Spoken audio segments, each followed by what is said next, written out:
Welcome to our multi-language digital news channel, News 24 India, news for every citizen. Please do like, share and subscribe. গতকাল Majerhat bridge পুনরায় খোলা নিয়ে রাজ্য বিজেপির তরফ থেকে একটি পদযাত্রার আয়োজন করা হয় তারাতলা থেকে মাঝেরহাট ব্রিজ অবধি। পদযাত্রা শুরু হওয়ার 2 মিনিটের মধ্যেই পরিস্থিতি হয় সরগরম।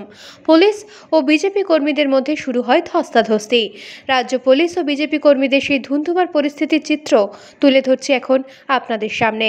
গতকাল তারাতলা থেকে মাঝেরহাট অবধি বিজেপির মিছিলে পুলিশের ব্যাপক লাঠিচার্জ এবং বিজেপি কর্মীদের গ্রেপ্তার করা হয়। এছাড়াও রাজ্য বিজেপির সাধারণ সম্পাদক কৈলাস বিজয়বর্গীকেও প্রথমে গ্রেপ্তার করে একটি বাসে তুলে দিয়ে আবার নামতে বলে পুলিশ, কিন্তু কৈলাস বিজয়বর্গী বলেন আটক করা সমস্ত কর্মীদের না ছাড়লে তিনি নামবেন না বাস থেকে। গতকাল বাম সমর্থিত দলগুলির দ্বারা ধর্মঘটে সারা বাংলা জুড়ে মিশ্র প্রভাব থাকলেও বারাসাতের চিত্রটা ছিল একটু বেশি উত্তপ্ত। সেখানে রাস্তায় নেমে বিক্ষোভে সামিল হন বাম কর্মীরা। পুলিশ গিয়ে তাদের বাধা দিলে শুরু হয় ধস্তাধস্তি। ব্যাপক লাঠিচার্জ ও কর্মীদের আটক করাকে ঘিরে প্রবল উত্তাল হয় বারাসাত। সরগরম বারাসাতের চিত্র তুলে ধরছি এখন আপনাদের সামনে।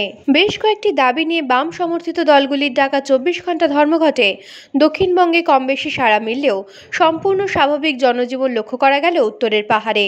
শিলিগুড়িতে গতকাল সন্ধ্যার চিত্রটা প্রায় একদম স্বাভাবিক। খোলা ছিল প্রায় সব দোকানপাট, রাস্তায় মানুষের ঢল প্রায় স্বাভাবিক। এছাড়াও যান চলাচল স্বাভাবিক, রাস্তায় বাস চলাচল ছিল বেলাগাম। সন্ধ্যের শৈল শহরে চিত্রটা এখন আপনারা দেখছেন। দুর্নীতি মামলা নিয়ে সাংবাদিকদের দেওয়া একটি সাক্ষাৎকারে তৃণমূল নেতা কল্যাণ বন্দ্যোপাধ্যায় কেন্দ্র সরকারকে এক হাত নিলেন।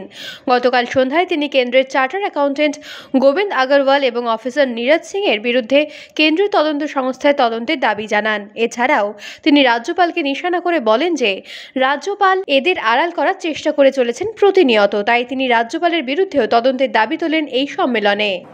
এবং কয়েকজন চার্টার্ড অ্যাকাউন্টেন্টকে অ্যারেস্ট করার জন্য, এবং সেখানে উনি কমেন্টস করেছিলেন যে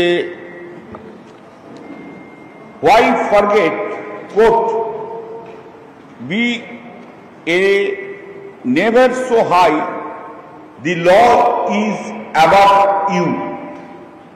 Remember this quote? আসবো আমি পরে সেই কোর্টে।